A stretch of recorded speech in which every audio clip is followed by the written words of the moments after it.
Assalamualaikum Bunda Neno Warisman, apa kabarnya? Waalaikumsalam warahmatullahi wabarakatuh. Alhamdulillah, bi khair alhamdulillah. Alhamdulillah. Bunda, seperti yang dimintakan wakaf waktu dan ilmunya dari Bunda Neno Warisman, hari ini kita akan berbincang seputar nasionalisme dan kesantrian. Saya kasih pengantar sedikit, maaf Bunda nih. Mangga. Silahkan. Jadi Indonesia ini seperti kita tahu pemiliknya adalah teman-teman kaum nasionalis dan kaum santri, mereka lah yang berjuang meneriakkan pekik kemerdekaan. Nah, tapi hari ini dalam perjalanannya nasionalisme kita semakin pudar, korupsi di mana-mana, harga diri bangsa semakin turun begitu. Sebut saja kemarin dari All England kita malah diusir begitu. Ketika yang lain sama-sama diindikasikan terserang COVID boleh masuk All England dari Turki kalau nggak salah, sementara kita enggak. Prestasi olahraga kita turun, beras kita impor, bahkan garam kita impor begitu. Teknologi kita juga dulu kita punya IPTN. Saya kira banyak indikasi. Yang terakhir dua alumni Akabri, saya nggak sebut namanya, Perai Adi Makayasa, itu malah berebut partai begitu kan. Ini kurang elok di mata adik-adiknya, di mata alumni Akabri yang di bawahnya. Jadi saya ingin mintakan pendapat ke Bunda Neno, kenapa nasionalisme kita menjadi buram begitu, kenapa nasionalisme kita menjadi tersakiti begitu. Satu lagi contoh misalnya, dulu zaman Pak Harto beras kita bisa dijual keluar, sekarang tidak. Jadi di mata internasional prestasi-prestasi negara kita itu tidak sama begitu, bahkan tidak membaik begitu. Karena kan apa? Karena tidak sama saja sudah kerugian, apalagi kalau prestasinya mundur, belum lagi kalau kita bicara hutang nambah banyak dan selanjutnya.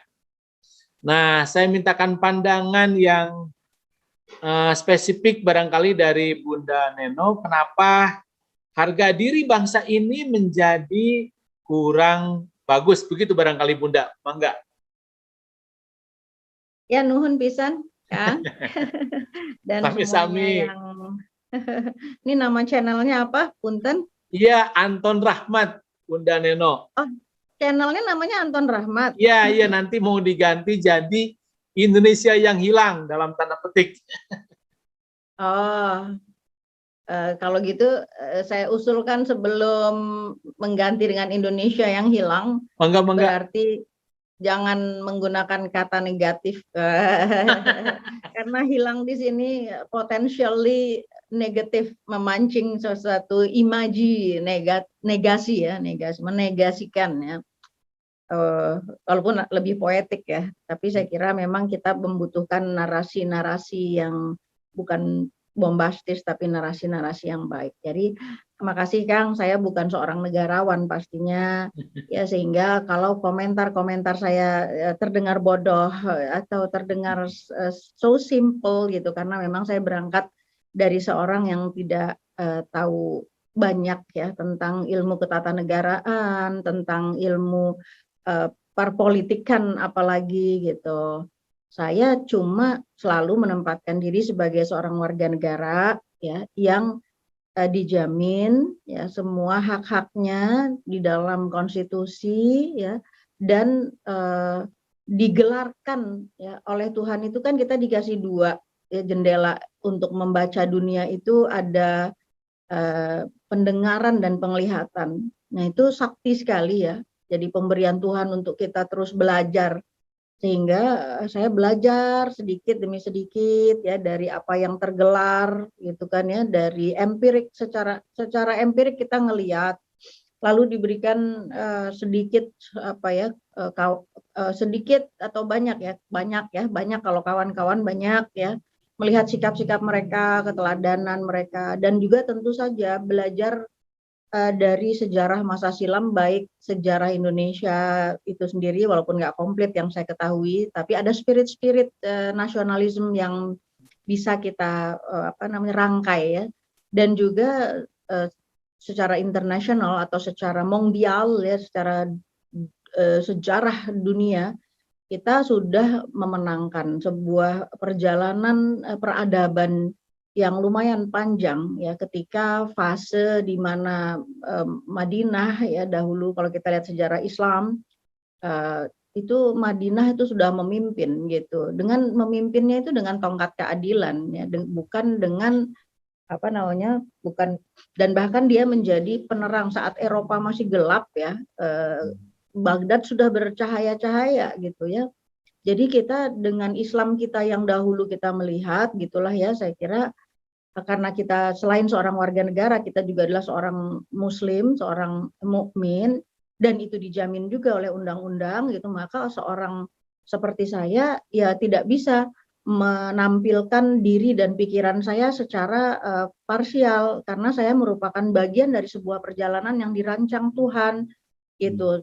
Jadi kalau Islam itu diturunkan 14 abad silam untuk menjadi cahaya bagi dunia, dan kemudian 14 abad kemudian itu lahirlah kita-kita, termasuk saya dan termasuk para pemimpin hari ini, pasti di dalamnya itu telah ada gitu sesuatu yang roadmap ya, roadmap of Islam yang ujungnya itu pasti dipegang oleh Tuhan sendiri, Allah sendiri gitu. Cuma kita berada di situ di lintasan itu, dan kita nggak mungkin ya path yang kita laluin itu kita nggak ngelihat gitu ke path kita di belakang, dan nggak mungkin ke depan. Jadi kita ini adalah makhluk yang ada hari ini ya, yang harus belajar dari sejarah masa silamnya dan harus mau dan berani untuk melihat satu jalan di depan itu gitu, yang terhampar di depan. Jadi seburuk apapun Indonesia pada hari ini dalam keadaan yang tidak baik-baik saja gitu, dan segemilang apapun kita nggak bisa mengatakan bahwa kita baik-baik aja karena kita punya masa lalu yang hebat gitu kan. Kemudian kita bilang well oke, kita nggak we don't have to do something. Ya enggak, karena di depan juga kita udah melihat nubuah Rasulullah SAW. Nah, ada nubuah di sana gitu yang mengatakan bahwa akan hadir, akan ada generasi yang lebih baik dari generasi sahabat gitu. Dan itu tidak ada dosa untuk meyakininya dan bukan radikal, sebab itu adalah keyakinan biasa aja dari seorang yang menganut keyakinannya yang dijamin sekali lagi oleh undang-undang. Maka ketika kita meyakini hal tersebut, kita menjadi aman, nyaman gitu ya, nyaman untuk melakukan aktivitas sebatas mampu kita, apa yang kita lakukan, sehingga dalam membangun wacana-wacana kecil atau besar di ranah-ranah yang kita pilih ya kan, ada ranah politik, budaya, ekonomi, sosial, kesehatan, ketatanegaraan, hukum, dan seterusnya lah ya, di ranah manapun yang kita mau berbakti di situ. Di situ kita diberikan gitu dorongan untuk memberikan narasi-narasi yang positif gitu, narasi-narasi yang membangun, dan membangun negeri ini itu terutama adalah dengan value, dengan nilai-nilai. Nah, saya memang selalu melihat ya the precious values ya dari apa-apa yang dikabarkan oleh Rasulullah Muhammad SAW.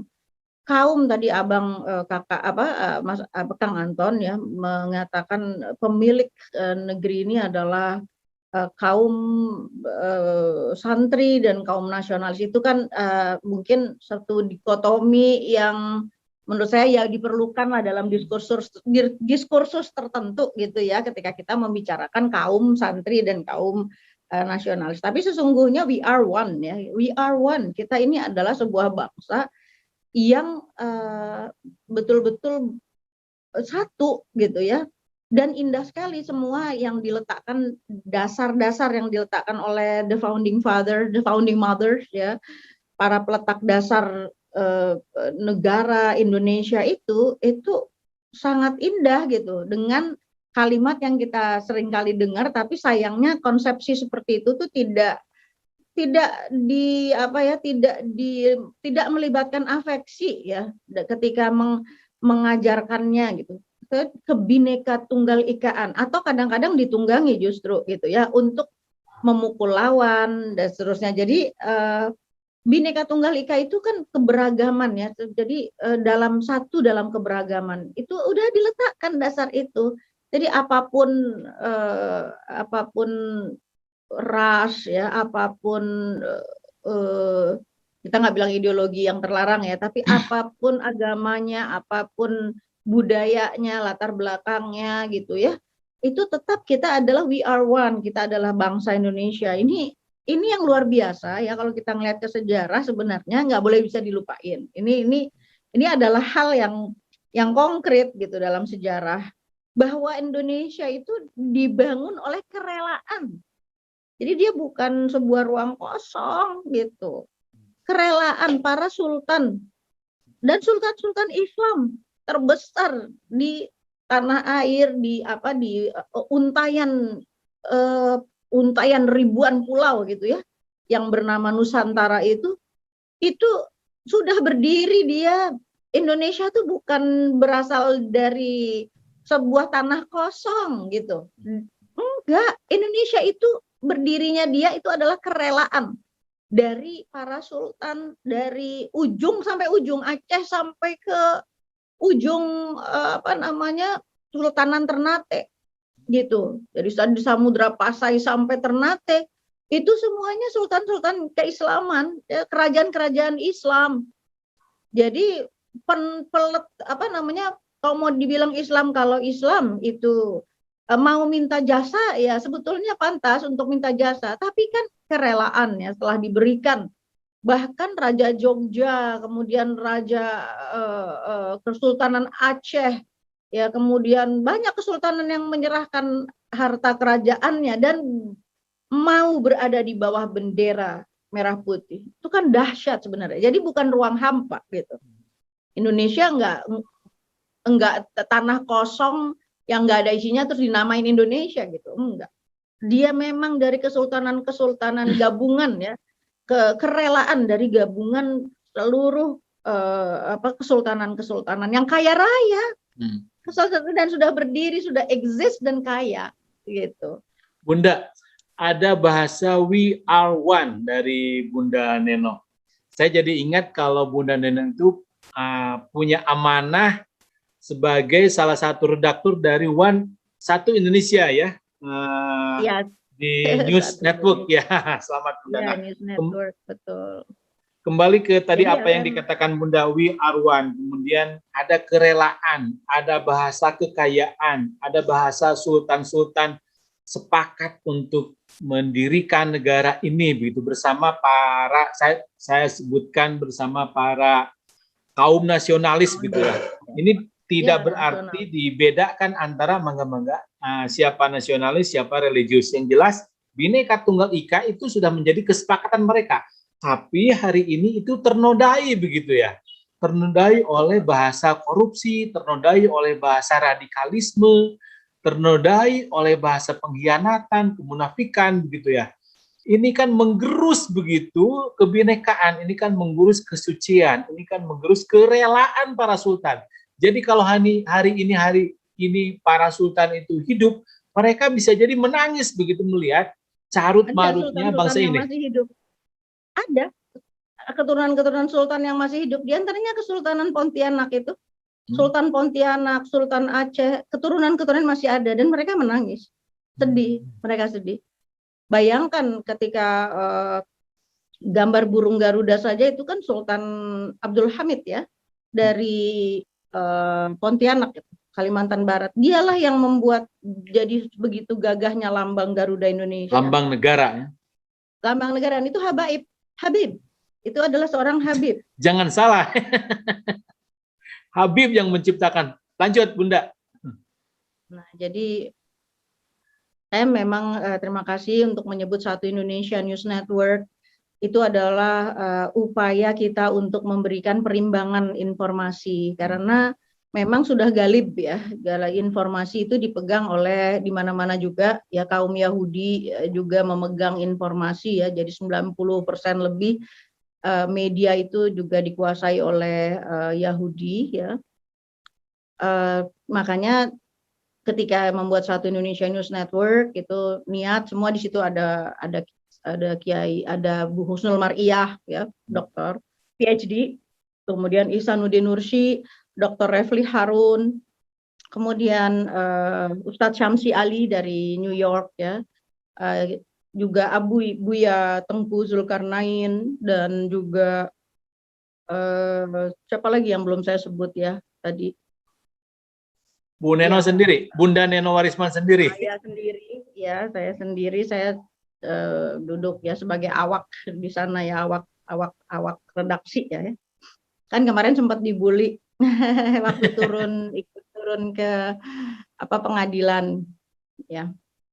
Nah, perimbangan. Jadi kenapa saya katakan perimbangan? Karena hidup itu Tuhan ciptakan itu berpasangan.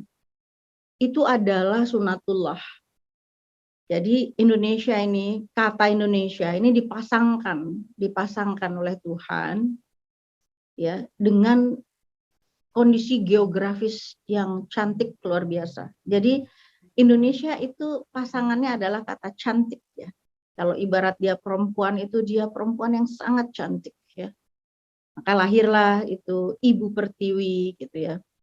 Nah, diberikan juga ya potensi-potensi lain selain potensi kekayaan negara yang luar biasa ya. Nggak ada di dunia ini ya yang memiliki kekayaan bahasa, kekayaan budaya.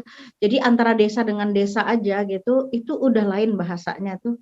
Jadi ada puluhan ribu ya bahasa yang menjadi bahasa yang diikat oleh satu bahasa Indonesia yang kita omongin ini, tapi bahasa daerahnya itu tetap kaya tumbuh sekali, dan itu kan harta yang luar biasa.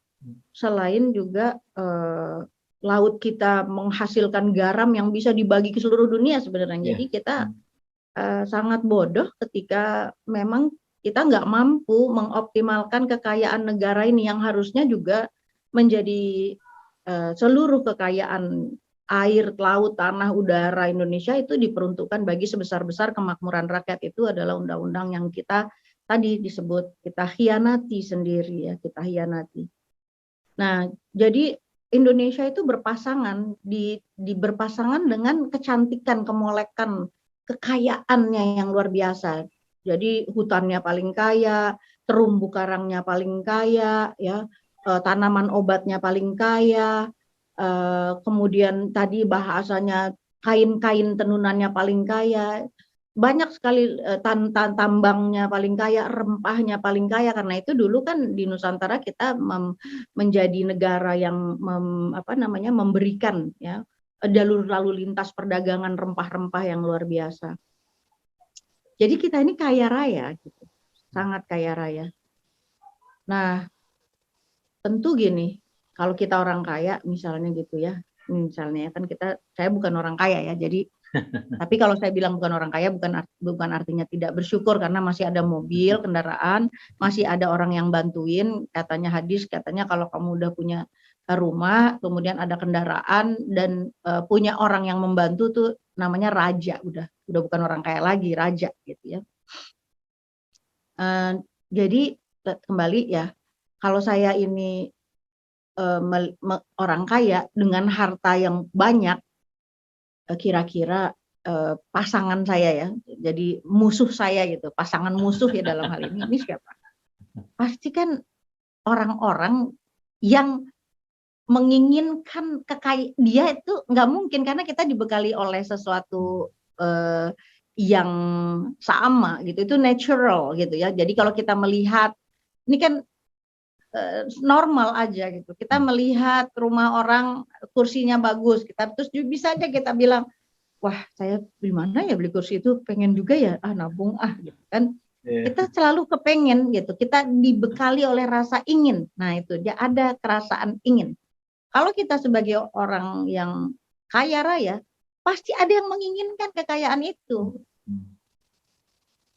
Setidak-tidaknya dia bisa mendapat bagian dari kekayaan itu. Nah caranya ada yang minta, ya kan, cara yang baik ya. ada yang menawarkan bekerja, mau nggak bekerja, saya bekerja deh, nanti saya digaji gitu kan, supaya saya dapat kekayaan kamu, karena kamu orang kaya, saya lihat kamu membutuhkan banyak pembantu, oke saya kerja gitu, nanti gaji saya ya gitu. Atau cara yang lain, saya akalin aja gitu, kan ini orang nih agak-agak on gitu kan, diakalin aja nih bisa nih. Atau dengan cara yang lebih lagi, yaitu dirampas atau dirampok ya, seperti itu. Itu konsekuensi sudah dari orang kaya. Nah, harusnya gitu ya, perasaan sebagai Indonesia tadi itu harus dibekali dengan satu kesadaran bahwa ini memang kita ini memang cantik atau tampan kalau laki-laki dan kaya raya. Bayangkan siapa yang nggak ingin memiliki hal-hal terbaik ya di bumi. Ya. Nah, ketika dia bernama sebuah negara, negara itu kan sebenarnya dia terbentuk state itu karena ada sekelompok orang yang berkumpul, dan itu juga sudah homo sosio ya, orang namanya manusia itu pasti dia mau berkelompok, tapi ketika dia berkelompok kemudian dia memilih di antara mereka sendiri, waduh ini harus ada nih gitu di antara kita yang mewakili kita semua, karena jumlahnya banyak, nggak mungkin semua orang bicara, nggak mungkin semua orang mengurus semua urusan, enggak gitu, kita harus memiliki wakil-wakil kita. Nah, dalam perjalanan itu seperti itulah bangsa-bangsa kemudian seperti tribe ya, suku-suku pedalaman, dia kan memilih kepala sukunya, dia memilih urusan-urusan sepurba apapun itu selalu ada bentuk organisasi yang dipilih oleh masyarakat yang menghidupi tanah atau wilayah tersebut, dan kemudian mereka membuat aturan yang mereka sepakati bersama gitu. Karena apa? Karena ketika hidup bersama, maka semua orang harus mendapatkan haknya. Nah, kalau hak-hak itu tidak didapatkan, maka ada yang mengurus gitu. Segala sesuatunya itu sudah dirancang. Begitu juga ya Indonesia, dirancangkanlah semuanya, dibuatkanlah undang-undang dasarnya, dipikirkanlah matang-matang oleh bagaimana BPUPKI, kemudian dialog sampai kemudian menghapus ya kan kalimat menjalankan syariat, itu kan perlu kerelaan dari kaum penganutnya atau founding fathers yang Islam ya, berhadapan dengan bapak-bapak dan ibu-ibu nasionalis katakan begitu, karena kesatuan, demi kesatuan negara, maka yang 90% dulu kan 90% lebih ya, itu merelakan, oke, gitu. Kalimat itu kemudian direlakan, ditiadakan, dan dengan kewajiban menjalankan syariat agamanya itu dihilangkan bagi di dalam piagam kita ya. Jadi udah ada itu sifat ingin bersatu, lalu menyerahkan kepemimpinan atau menyerahkan pengelolaan sebuah negara dengan pilihan yang dengan pilihan ya seperti ada eksekutif, legislatif, dan yudikatif. Ini kan pilihan. Kalau begini maka begini, kalau begini begini. Oke, masyarakat, seluruh masyarakat di pulau-pulau ini kita ini ada wakil-wakilnya. Nah, itu ada di legislatif, kan gitu. Nah, kemudian nanti kalau ada masalah ada yudikatif. Tapi siapa yang mau ini? Ada eksekutif. Disitulah ada presiden, ada menteri-menterinya. Kan ini mendasar nih sebenarnya semuanya, karena kita bernegara, kita sudah menyerahkan ya pengelolaan itu. Kita sadari. Jadi kalau katakanlah seorang eksekutif ya merasa dia yang memiliki kewenang, kemudian dia bertindak tidak baik kepada yang diwakilinya, ini sudah menyalahi. Dan ternyata gitu, karena ada kaya rayanya Indonesia, maka ada pihak-pihak yang ingin tentu saja menguasai. Nah, itu. Jadi yang merusak itu adalah ya yang ingin menguasai semuanya, dan itulah yang kita sebut sebagai oligark ya. Jadi perkumpulan ya satu kumpulan yang bekerja sama, jadi connection dia ya, oligarki itu. Jadi di dalam ekonomi ada oligarki ekonomi, di dalam politik ada oligarki politik, dan ini adalah satu hal yang sangat tidak sehat. Karena apa? Begitu orang-orang yang diberikan kuasa gitu ya, harusnya mereka tadi punya perimbangan. Kenapa pemerintah eksekutif itu harus punya musuhnya, harus punya oposisinya? Karena supaya dia sehat, supaya dia itu ada yang terus mengingatkan dia. Kenapa dia harus diingatkan? Karena dia bukan pemilik dunia ini selamanya. Dia hanyalah orang-orang yang diberikan mandat. Kan gitu. Mandatnya dari mana? Ya dari masyarakat yang memilih dia. Dia diberikan mandat. Mandat itu dilakukan melalui pilpres, melalui pilgub, melalui pemilihan-pemilihan pilkada. Itu kan mandat ya. Nah, supaya dia berimbang, maka mandat ini diseimbangkan dengan legislatif. Di sanalah diproduk undang-undang yang tidak bisa semena-mena. Nanti dia menjadi kontrol, dia menjadi alat kontrol bagi eksekutif, kan gitu. Nah, kalau dia ini sekarang kecenderungannya adalah ya ada sebuah situasi di mana ekonomi menjadi panglima ya, maka semua produk politik, produk budaya itu mengikuti tarian ekonomi gitu ya. Jadi diatur oleh pemilik-pemilik modal. Nah, akhirnya terjadilah eksploitasi besar-besaran dengan menggunakan atau dengan menguasai itu tadi. Kalau ketiga tadi ya, legislatif, eksekutif dan yudikatif ini sudah tidak memiliki perimbangan lagi, ya disitulah terjadinya chaos gitu.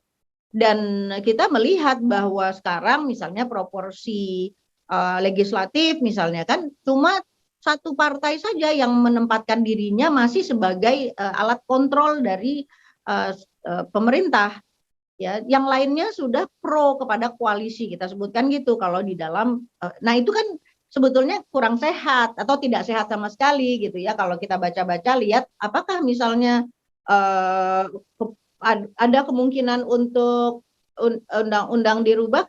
Saya membaca saja, kan saya sudah katakan ya, saya hanya seorang warga negara yang suka bertanya dan suka belajar gitu kan, nanya sama orang-orang yang lebih tahu. Bisa jadi gitu amandemen itu bisa jadi digelindingkan ya.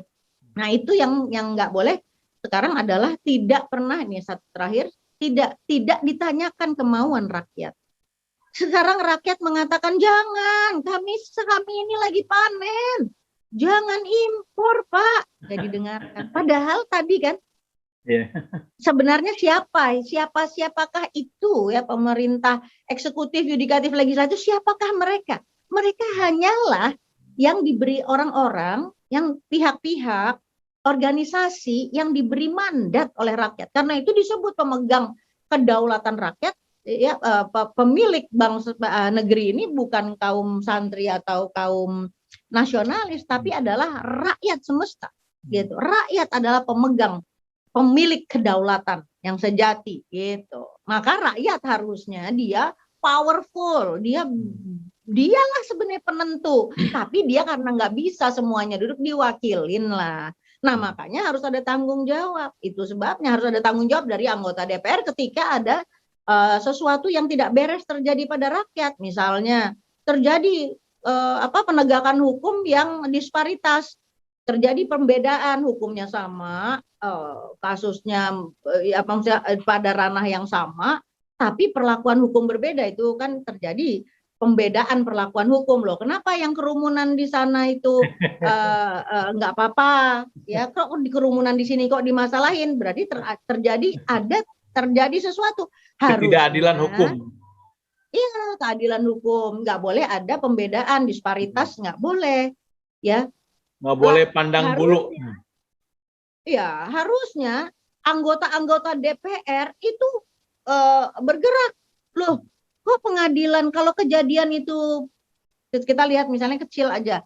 Kalau kejadiannya secara hukum gitu kan, kejadiannya misalnya di wilayah Garut ya, di Garut kan juga macam-macam. Jadi ada wilayah Garut misalnya selatan atau Garut mana misalnya gitu ya, di kecamatan apa misalnya, atau wilayah di situ kejadiannya, di situ juga pengadilannya. Jadi nggak bisa misalnya kejadiannya di Jakarta kemudian disidangkan gitu ya di pengadilan negeri yang bukan merupakan wilayah dari kejadian tersebut misalnya gitu. Tapi kan sekarang mungkin karena online atau mungkin karena ada banyak hal itu salah satunya yang saya dengar menurut para ahli, bukan kata saya.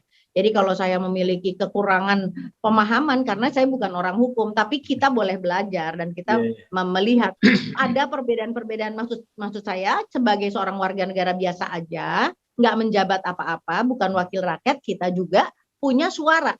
Tapi yang lebih powerful lagi adalah harusnya anggota DPR itu menyuarakan ya apa kehendak rakyat kan gitu, bukan kehendak mereka, apalagi kehendak dari oligarki, kehendak dari orang-orang yang atau pihak-pihak yang melakukan penguasaan ya gitu secara nyaris tunggal misalnya. Nah, di samping itu tidak berjalannya fungsi-fungsi tadi secara secara sehat gitu, juga terjadi kalau kita bilang mungkin krisis ya. Jadi krisis dari karakter kepemimpinan. Nah, ini panjang cerita kalau kita bilang krisis karakter kepemimpinan, tentu dia lahir dari sebuah masyarakat, dari sebuah sistem pendidikan, dari sebuah perjalanan pengalaman, ya kan, yang complicated gitu ya. Tapi ya bisa kita sampaikan tergantung dari perspektif mana. Bunda, kalau saya ya.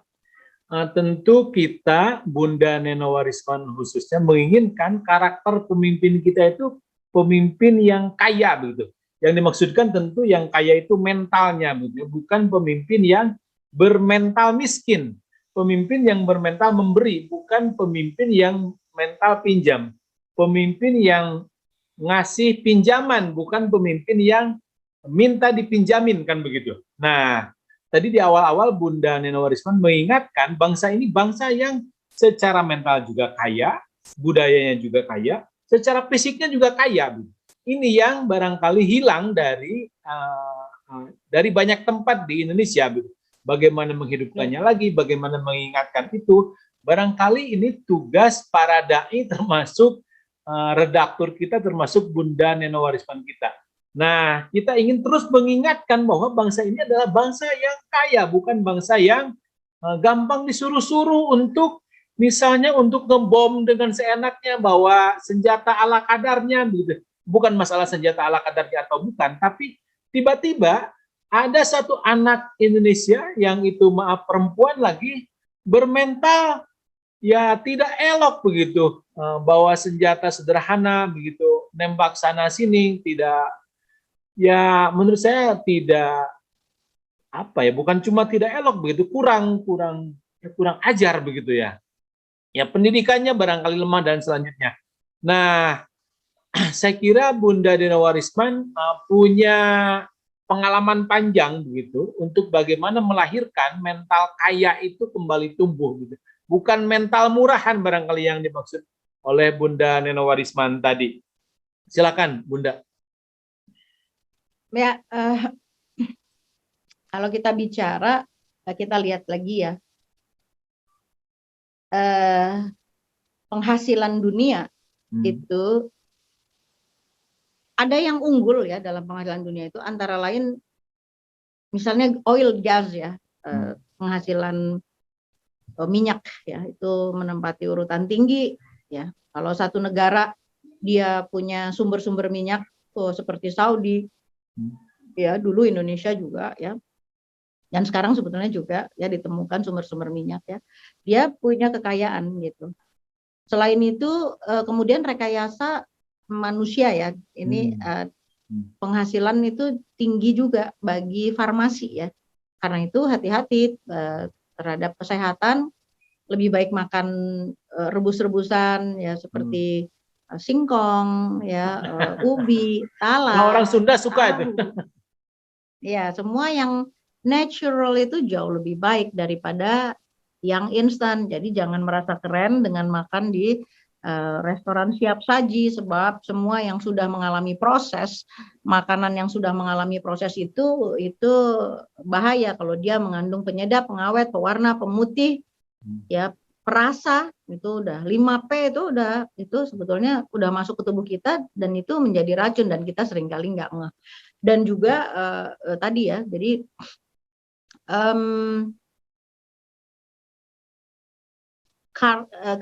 kalau kita lihat tadi karakter ya, karakter tadi, tapi saya mau lihat dulu dari kekayaan. Satu jadi ya, minyak, gas, minyak, oil and gas, kemudian farmasi ya, dunia farmasi, dunia obat, sehingga setiap orang disasar untuk menjadi pemakan obat seumur hidup, dan saya tidak mau gitu ya. Tidak mau sama sekali. Saya orang yang tidak pernah makan obat. Sakit pun tidak makan obat, alhamdulillah. Ya, sakit itu biasa karena tubuh kita kadang-kadang sakit, jadi tidak mau obat. Obatnya adalah makan. Jadi the medicine itu adalah makanan. Jadi ganti makanan sembuh pasti. Itu aja. Jadi nggak ada gula putih, nggak ada tepung yang berlebih lah ya. Dan minyaknya juga minyak kelapa, ya garamnya garam yang kasar, ya kan, bukan rafinasi dan seterusnya. Jadi minum kuota airnya cukup 30 mili kali berat badan tubuh, jangan kurang. Kalau dehidrasi nanti akan ke jantung, akan ke limfa, segala macam semuanya. Jadi pahamilah yang mendasar dari sehat itu apa gitu kan. Nah itu ya obat. Tapi ada lagi dua industri yang saya kenalin. Kalau mau dibilang satu industri lagi adalah industri ada 3 atau 4 lah ya sebenarnya. Jadi ada industri film ya, industri fun, industri kesenangan. Itu di dalamnya tuh ada yang sangat besar penghasilannya, itu industri pornografi. Itu industri ya, dan itu sangat, itu pembicaraan kita yang menyedihkan sekali. Itu sekelas dengan industri ganja. Iya. Ya, jadi ganja, kemudian ya, ini belok sedikit, kemudian porno, ya. Pornografi, satu lagi kalau dulu pencurian kayu. Di 3 jenis ya. Industri ini, silakan dilanjut, Mbak. Iya, luar biasa ya, memang. Nah, ada lagi industri yang satu yang nggak disadarin ya. Jadi dia sudah pabrik, dia merupakan pabrik, yaitu namanya pabrik telur. L-nya diganti sama R. Iya. Nah, kalau menurut saya barangkali industri fitnah, Mbak. Ya. Industri fitnah ya. Jadi ini teror-teror yang terjadi itu jangan dilihat sebagai cabangnya, tapi lihat akarnya. Lihat akarnya. Tadi nggak bisa kita keluar dari tadi yang sangat mendasar, negara, dari state ya, dari state yang tadi ada yang kita kuasakan kepada bentuk kelembagaan, ya kan? Itu tadi nggak bisa keluar dari sana karena negara yang cantik, yang kaya raya ini dipercayakan pengelolaannya ya, untuk kemudian hasilnya diberikan kepada rakyat. Tapi ketika dalam perjalanan, aduh kok enak ya gitu, daripada dikasih ke rakyat, udah deh rakyat dikit aja misalnya gitu, kita kita gunakan aja untuk bagi-bagi di antara kita aja biar. Nah, ketika udah ada kemauan atau keinginan ya, kalau kita bilangnya keserakahan seperti itu, ya akan terjadi banyak hal sebagai eksesnya. Nah, tentu saja gitu, pemain-pemain dari industri fitnah ini bukan warungan istilahnya. Industri fitnah ini kelasnya besar ya. Mall besar ya, kelas partainya nih. Ya, partai raksasa gitu kan.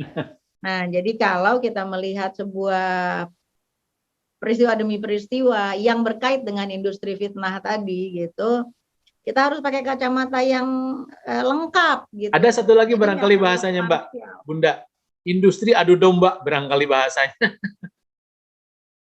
ya dijatuh di negara ini digunakan sebagai adu domba. Tapi sebenarnya ngapain kita diadu domba kalau kita bukan negara kaya raya?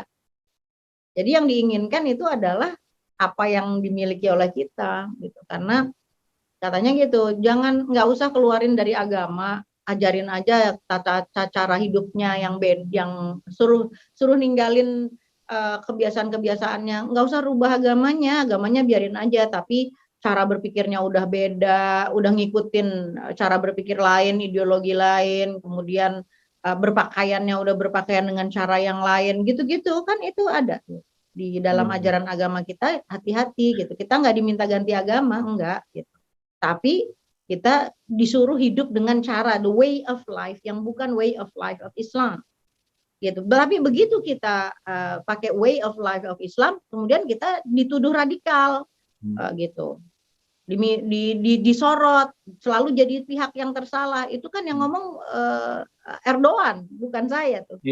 Erdogan bilang ketika kau bernama Muslim maka kau pasti akan salah.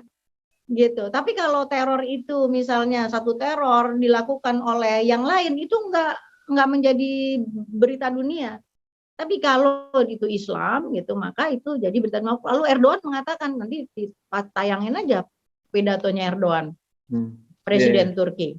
Iya kan? Dia bilang apakah kau siap untuk menghadapinya ini semua gitu. Bunda, masyarakat masih ngomong ini Bunda, masih ngomong kekayaan gitu ya. Kan Allah itu maha kaya. Saya lihat dulu sebentar yang anak perempuan tadi disinggung ya. Mangga. Jadi saya mau ngasih tahu juga bahwa kita tuh harus jeli untuk melihat bahasa isyarah, bahasa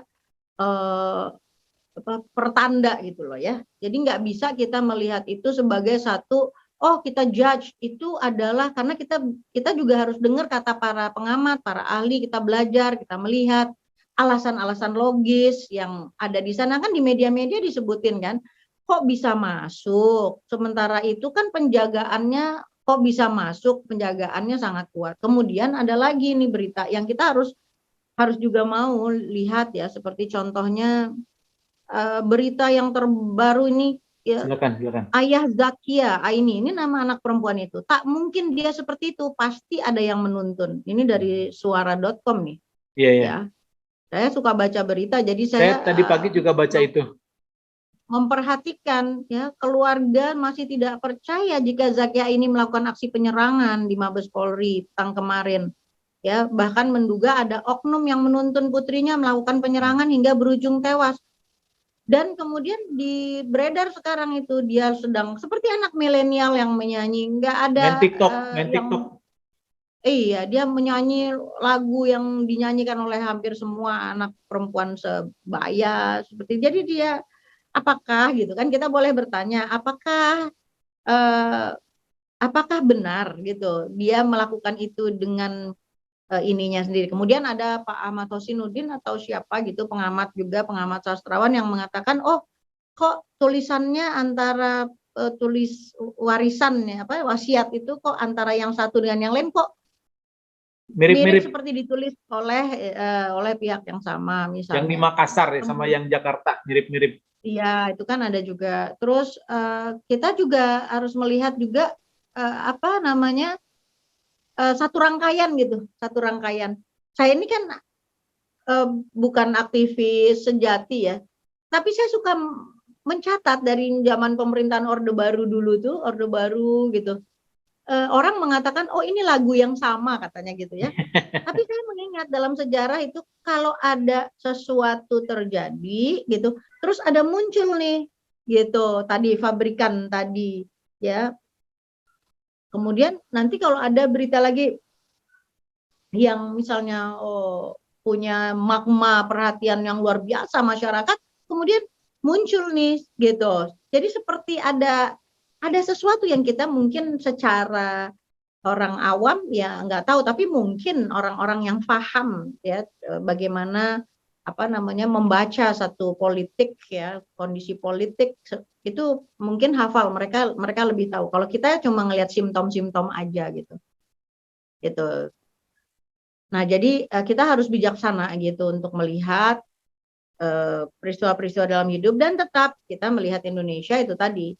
Indonesia dianugerahkan kepada sebuah bangsa yang tadi ya, bangsa Indonesia yang terdiri dari beragam suku, daerah dan lain seterusnya. Kalau kita itu tadi terpecah belah, berarti mudah sekali untuk mengambil gitu kan, adu domba tadi itu mudah sekali untuk mengambil segalanya gitu. Tapi kalau kita bersatu, itu kita jagain Indonesia itu sama-sama bareng-bareng gitu. Bunda, ini kembali ke mental kaya begitu ya. Kan Allah itu maha kaya. Seluruh anak Indonesia itu kan diwajibkan bertuhan gitu ya, karena kita negara ketuhanan yang Maha Esa. Nah, ketika Allah itu maha kaya, ini barangkali evaluasi khususnya untuk kaum beragama Islam gitu ya. Ketika kita sholat, kita mestinya sadar bahwa Allah itu dekat, bahwa Allah itu maha penolong, bahwa Allah itu maha kaya, bahwa Allah itu memberikan segalanya begitu ya. Nah, barangkali yang tidak ada, yang hilang itu adalah rasa dekat ke Allahnya, yakin bahwa Allah itu kaya begitu. Karena itu ketika kita meninggalkan keyakinan bahwa Allah itu maha kaya, maka ada orang Indonesia, orang Muslim Indonesia yang tidak bermental itu, mentalnya mental miskin gitu ya. Itu barangkali yang terjadi, Bunda Neno. Iya. Karena saya orang pengasuhan, lama hidup di dunia pengasuhan, jadi tertarik sekali dengan uraian Kang Anton ini. Makasih. Iya.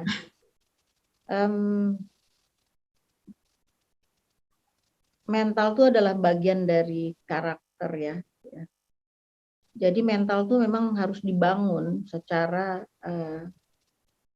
kuat ya. Jadi gini, kalau tubuh itu kan dibangun dengan kekuatan tubuh. Kemudian makanan ya, kekuatan makanan, saripati, nutrisi ya kan. Nah, dia punya nutrisi kan. Jadi kita kayak tadi saya bilang, makan jangan yang dari instan ya gitu. Yang 5P tadi. Iya. Jiwa juga harus mendapat pasokan nutrisi. Gitu. Kalau pasokan nutrisinya itu buruk, gitu, maka mentalnya juga sakit. Gitu. Nah, satu lagi adalah ruh. Ruh juga harus mendapatkan nutrisinya. Orang cuma bisa mengatakan di dalam tubuh yang sehat ada jiwa yang kuat, di dalam tubuh yang sehat, karena perspektif dia adalah sehatkan dulu tubuhnya. Nah, perjalanan bangsa ini baru sampai posyandu. Baru sampai, iya. Jadi dia belum bisa memproduk kesehatan mental, jiwa, ya, dan apalagi kesehatan rohani. Jadi baru sehat fisik. Karena itu pertarungan tadi yang disinggung itu pertarungan fisik. Itu kan adu tenaga, adu kuat, adu siapa yang memiliki kekuatan di penegakan hukum atau administrasi legalitas, ya kan? Ini kan kayak tadi 2 jenderal bertarung itu kan itu berantem fisik ya. Memperebutkan sesuatu yang fisik, yang direbutin kursi gitu, fisik. Nah, makanya nggak ada yang penyertanya itu harusnya jiwa. Jadi fisik yang sehat itu harus diletakkan di cawan jiwa yang baik gitu. Dan kemudian dilingkupi oleh kondisi kesehatan rohani yang membuat dia jadi harum, jadi mulia. Jadi bukan hanya kuat, kalau ini kan sehat ya, sehat, kuat. Nah, kalau ini jadi mulia, kalau ada rohani jadi sehat, kuat dan mulia. Nah, ini yang belum nyampe kita. Dalam perjalanan 70 tahun lebih sudah negara ini, kita masih terus membicarakan fisik aja. Kalau kita hanya bicara fisik aja, akhirnya ya kita jadi kuli aja, dan jadi kuli jadi tukang, ya istilahnya pekerja kasar, dibilang pulih itu kayak bahasanya salah ya. Jadi pekerja kasar saja gitu. Belum menjadi pekerja yang elegan ya. Apalagi menjadi penguasa yang harum, mulia. Nah, ini masih butuh perjalanan, karena itu Indonesia nggak boleh hilang gitu. Yang mencintai Indonesia ya harus merampungkan kerja yang baru sampai di kerja fisik ini tadi. Makanya berantemnya semua fisik, tembak-tembakan fisik, semuanya fisik, dialog, diskursus politik, semuanya fisik, utang fisik, semuanya fisik. Nggak ada di Indonesia ini yang bicara tentang jiwa, tentang jadi bukan vaksin yang dibutuhkan ketika masyarakat sudah mengeluhkan, ini loh udah jadi borok, udah pingsan beratus-ratus orang gitu. Bukan fisiknya gitu. Ya, tapi jiwanya, karena jiwa yang dan para ulama dahulu itu mendahulukan pendidikan adalah pendidikan jiwa dulu, pendidikan ruhani. Apalagi mereka mulainya bukan dari, jadi nggak makan pun, istilahnya puasa banyak, istilahnya cuma makan 1 butir korma doang 1 hari, mereka bisa berlaku adil, bisa tetap baik kepada saudara, bisa melakukan peribadatan mereka dengan baik, juga hubungan sosial mereka baik, dan bahkan mereka bisa memimpin. Salah satu yang paling hebat kan sudah ada, tidak pernah 3 hari kenyang di dalam hidup. Rasulullah itu tidak pernah dalam hidup beliau itu 3 hari beliau itu merasakan kenyang. Waktu peristiwa diganjal oleh batu, ya, perut beliau itu diganjal batu sampai yang lain ganjal batu 1 atau 2. Rasulullah mengganjal batunya lebih daripada 2. Ada 3 diganjal batu besar karena lapar. Tapi dalam keadaan lapar begitu, ya, beliau itu masih bisa memecahkan batu itu dalam perang Khandaq. Nah, tadi kita nggak melihat pemimpin yang mau susah sekarang. Pemimpin-pemimpin itu tadi karena mereka mengira bahwa jabatan itu milik mereka, maka mereka menggunakan semua jabatan dan kekuasaan itu adalah untuk diri mereka, bukan untuk masyarakat yang mewakilkan mandat tadi kepada mereka. Rasulullah kan beda sampai akhir hidup beliau. Makanya saya bilang, kalau Islam ini dicaci maki, Islam ini dipinggirkan, Islam ini bukan salah siapa-siapa, tapi karena kitanya ini belum mengikuti. Tadi Abang mengatakan PR kita adalah melakukan pendekatan. Pendekatan kepada apa? Pendekatan kepada literatur, ya.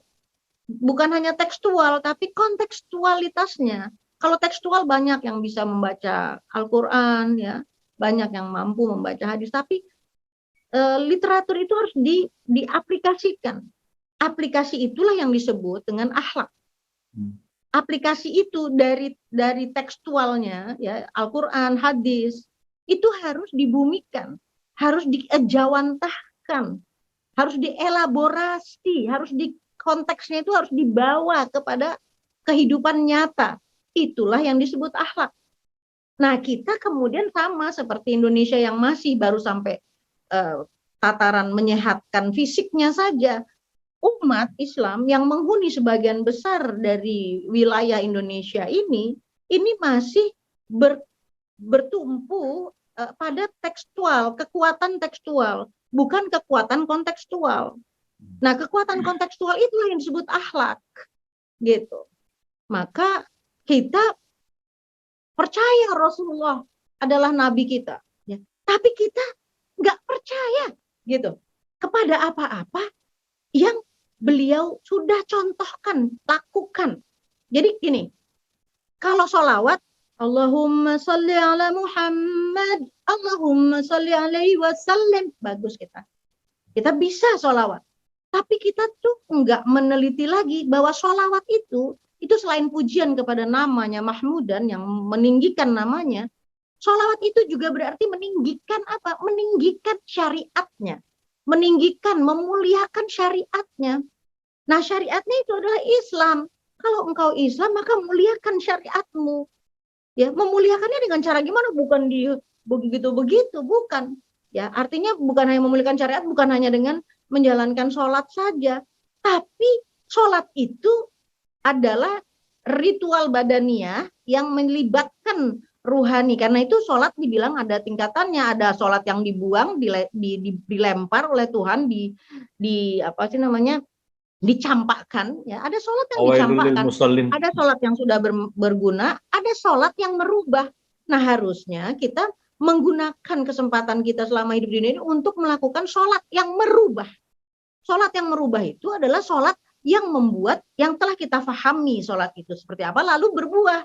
Sehingga perbuatan ekonominya sholat, kemudian perbuatan pergaulannya sholat, bernegaranya sholat, memimpin rakyatnya sholat. Itu dalam kondisi tadi. Sholat itu apa? Sholat itu adalah ketika kita menghadap kepada yang memiliki kita. Jadi kita selalu dalam perasaan tadi itu, gitu.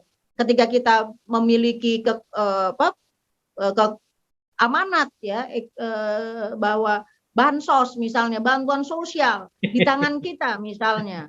Nah, kita itu dalam keadaan sholat, sehingga sholat itu kan dilihat oleh Tuhan. Kalau engkau nggak bisa melihat Tuhan, maka engkau yakinlah bahwa Tuhan melihatmu. Jadi ketika ada uang bansos yang bermiliar-miliar ini, atau uang COVID-19 yang bertriliun-triliun ini, atau uang apapun saja, engkau memegangnya itu dengan perasaan dilihat oleh Tuhan, gitu kan. Jangan dianggap Pak hilang RT, Tuhannya. Pak Lurah. Ya? Ya, jangan kemudian dihilangkan Allahnya. Justru itu, karena itu tadi kan Bang Anton bilang itu aktualitasnya itu, jadi jangan, pendidikan itu jangan berhenti pada bisanya sholatnya aja, tapi sholat itu harus mampu menjadi energi perubah, gitu. Engkau nggak sholat kalau engkau itu nggak melakukan perubahan minad dzulumati ilan nur, apalagi kalau engkau sholat tapi engkau melakukan gerakan minan nur ila dzulumat, ya kan? Jadi dari cahaya malah engkau bawa bangsa ini pada kegelapan. Maka ya nggak heran, gitu. Maksudnya kalau emang terlalu banyak tadi itu pangeran kegelapan gitu. Jadi bangsa ini sekarang dalam kegelapan, gitu. Baik, Bunda. Ekonomi gelap. Ini sudah bicara dari mulai bangsa perut sampai bangsa yang mestinya berkeadaban. Saya ucapkan terima kasih. Tadi Bunda bilang jam 9 ada kegiatan lain. Makasih Bunda nih. Mudah-mudahan lain waktu ditambah lagi wakaf waktu dan ilmunya buat YouTube. Terima kasih. Ya. Nah, mudah-mudahan channelnya maju. Insya Allah pakai jangan pakai kata hilang, the lost Indonesia, no. Indonesia yang telah berperadaban mulia, ya kita harus percaya itu nubuahnya Rasulullah. Kang Anton, ya, sukses. Assalamualaikum warahmatullahi wabarakatuh. Waalaikumsalam warahmatullahi wabarakatuh.